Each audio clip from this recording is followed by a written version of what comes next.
आपको एक बात है कि आपको लोग पूछने आते हैं तब आप सजेशन देते हो कि बिना पूछे भी हम सजेशन देते हैं? बिना पूछे हम रायचंद जी का काम बहुत बखूबी से निभाते हैं। कुछ चल रहा है, हमें किसी ने पूछा नहीं, कुछ किया नहीं, लेकिन जाकर उसको क्या करेंगे? राय देंगे। अगर वो गधे पर बैठा तो तू गधे पर क्यों बैठा, और घोड़े पर बैठा तो तू घोड़े पर क्यों बैठा?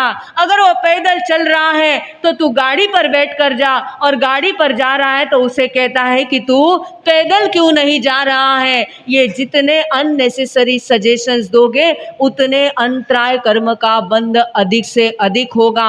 एक नियम ले लो, अगर अंतराय कर्म से बचना चाहते हैं, क्योंकि ये अंतराय कर्म एक नहीं सारे कर्मों की लाइन लगा देता है। इस बात को याद रखना, अंतराय कर्म सारा बना बनाया खेल बिगाड़ता है और सारे कर्मों की श्रृंखला चालू करता है। आज के बाद नियम ले लो, कोई मुझे आकर पूछेगा तो ही मैं सजेशन दूंगा, उसके अलावा मैं किसी को अननेसेसरी सजेशन नहीं दूंगा।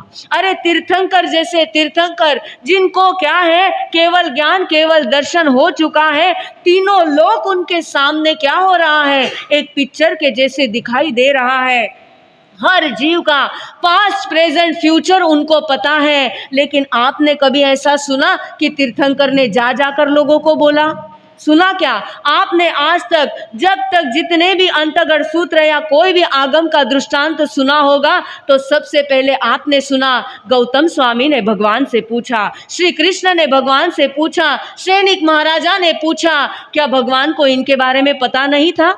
भगवान को सब कुछ पता था, लेकिन कभी भगवान ने खुद होकर कहा किसी को सजेशन दिए? किसी को भी नहीं दिए। जब भगवान तीन लोक के नाथ होकर भी सजेशन नहीं देते तो हम और आप क्यों अननेसेसरी सजेशन देते हो?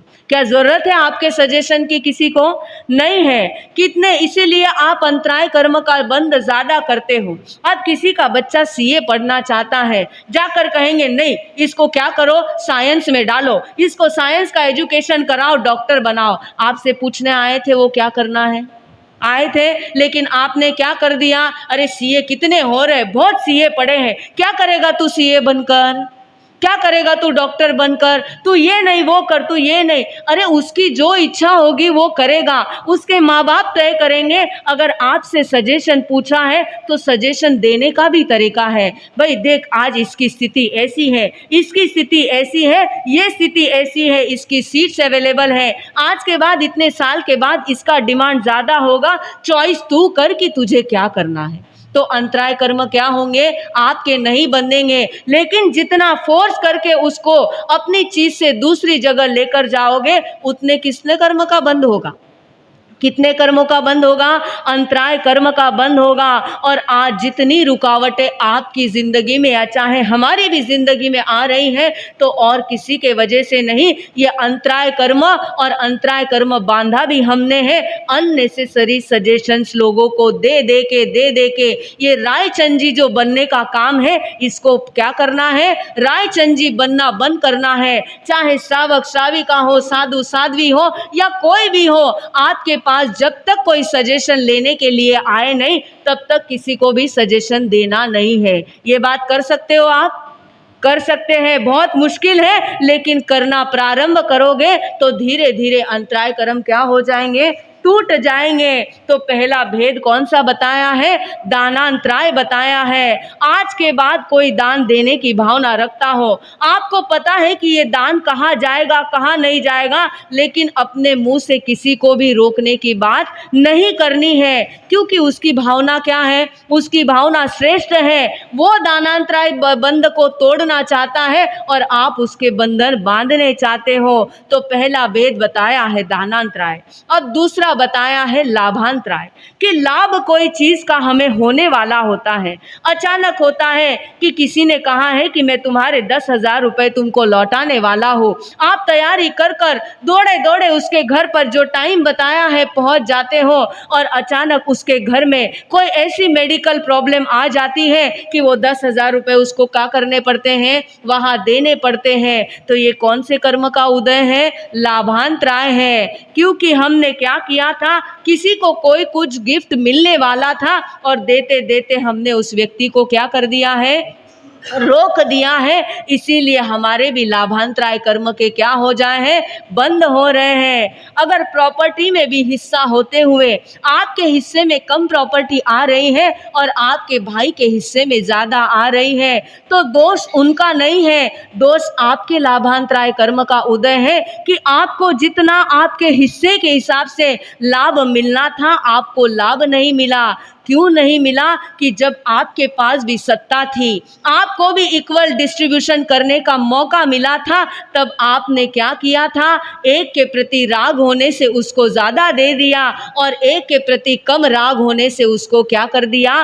कम दे दिया। तो ये भेदभाव जितना आप बढ़ाते जाएंगे, और आज भी हम करते हैं, आज भी बच्चे घर में कोई होते हैं, कुछ बच्चे किसी के ज़्यादा प्रिय होते हैं और कुछ बच्चे किसी को पसंद नहीं आते हैं। खाने की वस्तु आती है तो जो प्यारा होता है उसके लिए ज़्यादा निकाल कर रखते हैं और जो प्यारा नहीं होता है उसके लिए क्या करते हैं? कम निकालते हैं। बहुत सहजता से तो हम ये काम कर देते हैं, लेकिन अगले समय में क्या हो जाएगा? ये लाभांतराय आपके जब ये कर्म उदय में आएंगे तो आप भी लाभ आपको क्या नहीं होगा? कम ज़्यादा मिलेगा या बिल्कुल भी नहीं मिलेगा। ऐसा ये लाभांतराय कर्म है।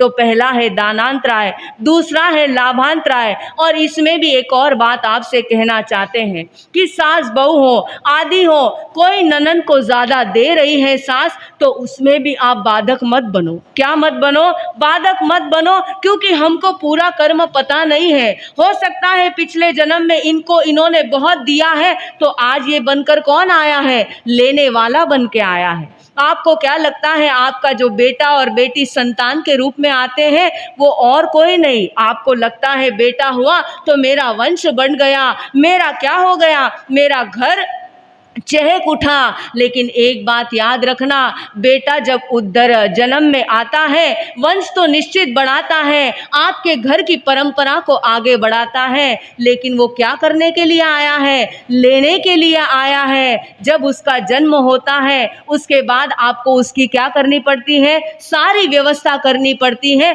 और पूरी जिंदगी भर करनी पड़ती है। और ऐसा होता है कि कभी कोई बीमार बच्चा जन्म में आ जाए तो उसके लिए खर्चा भी बढ़ जाता है। तो ये क्या होता है? ये आपने जो लाभांतराय पिछले जन्म में उसका कुछ किया होगा, तो आज वो सूद समेत लेने के लिए कौन बनकर आ गया?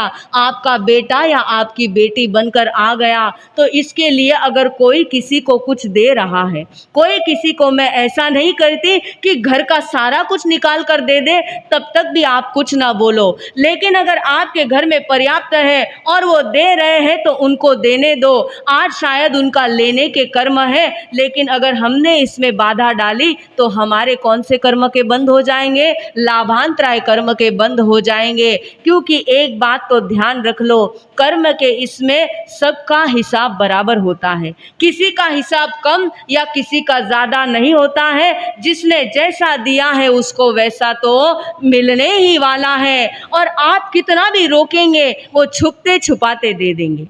क्या करेंगे? आज आप सामने से रोकोगे, आपके डर के वजह से वो क्या करेंगे? छुप कर देंगे। देने वाले तो देकर ही रहेंगे, लेकिन आपने रोका तो कर्म का बंधन किसका होगा? किसका होगा? कर्म का बंधन हमारा होगा। तो हमें किसी के लाभ में अंतराय नहीं देना है।